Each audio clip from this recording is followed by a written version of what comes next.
Welcome. Today we're diving into a political moment that absolutely exploded online. It all started with one incredibly fiery speech in the Australian Senate, and we're going to break down exactly what was said, how it was said, and why it was so powerful. And it all kicked off with this, an explosive accusation. Now sure, it's political theater, but it's also a very direct attack. It's designed to place the blame for the country's economic struggles squarely on the shoulders of the government and its allies. So, that's our job today. We're going to get behind all that fiery rhetoric to really understand the specific claims being made. What's the actual substance behind the spectacle? Let's get into it. Okay, first things first, let's set the scene. We're inside the Australian Senate, but you can forget about a calm, orderly debate. This was something else entirely. This was a moment practically designed to make sparks fly. So just picture it, the Senate chamber, a place usually all about process and rules. But on this day, it is absolutely electric. Senator Pauline Hanson is giving a speech, voices are clashing, you can just feel the tension. And that's the backdrop for this whole thing. All right, so what was the one single accusation right at the heart of this entire speech? When you boil it all down, her entire argument comes down to this one powerful idea, that the policies of the governing Labour Party and their partners, the Greens, aren't just a mistake. No, they are the direct cause of a national economic crisis.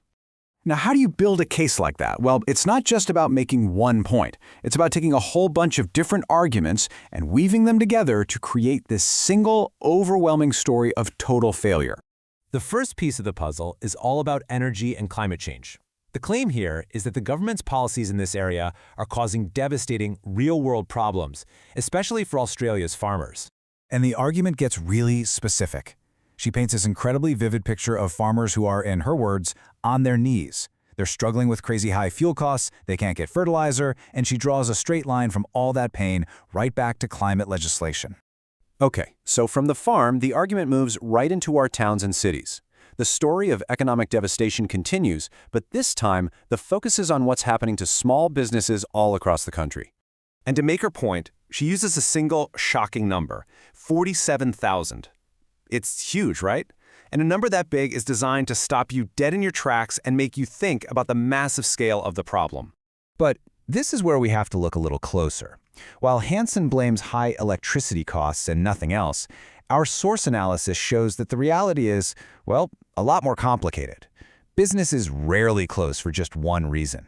You've got to think about market demand, interest rates, all sorts of other economic forces at play. Now for the final piece of the argument. This is where we zoom out from the local economy to the global stage. Here, the speech connects Australia's economic policy directly to national security threats. And this really gets to a core part of her political worldview. The argument is that Australia relies way too much on global supply chains, especially from China, and that makes the country vulnerable. She points to a potential conflict over Taiwan and warns that Australia's $300 billion in imports could just vanish. So, we've seen what she's arguing. Now, let's look at how she's making that argument sound so convincing. Our source material points out a few key rhetorical tools that are being used here. First up is a technique called cumulative argumentation. So instead of just tackling one issue, you layer them. You've got high energy prices, then you add struggling farmers, then you pile on business closures. Each problem builds on the last until it feels less like a few separate issues and more like one giant systemic collapse. Next up, and this one is pretty obvious, is the use of really emotional language.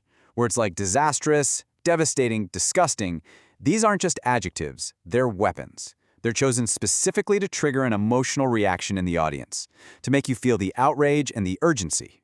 And finally, there's ideological framing. This is where you don't just disagree with your opponent's policies, you label their entire philosophy as dangerous. Using a loaded term like Marxism completely changes the debate. It's no longer a policy disagreement, it's a fundamental battle over the nation's future. Okay, so we've taken apart the arguments and we've looked at the persuasive techniques. So what's the big picture here? What can we really take away from a moment like this? I mean, when you're in the middle of a political firestorm like this one, how do you even begin to make sense of it all? Well, our analysis points to a few key lessons that are really helpful. And really, the biggest takeaway is this. Real-world crises are almost never the fault of just one party or one policy. They are always a complex mess of different domestic and global factors all tangled together. And that's why it is so important to be able to tell the difference between persuasive rhetoric and actual evidence-based analysis. And that kind of leaves us with this final question to think about. A speech like this is, without a doubt, a powerful performance. But behind every performance, there's a plot, a set of arguments and motivations. And being able to find that plot is really the key to understanding the often chaotic world of politics.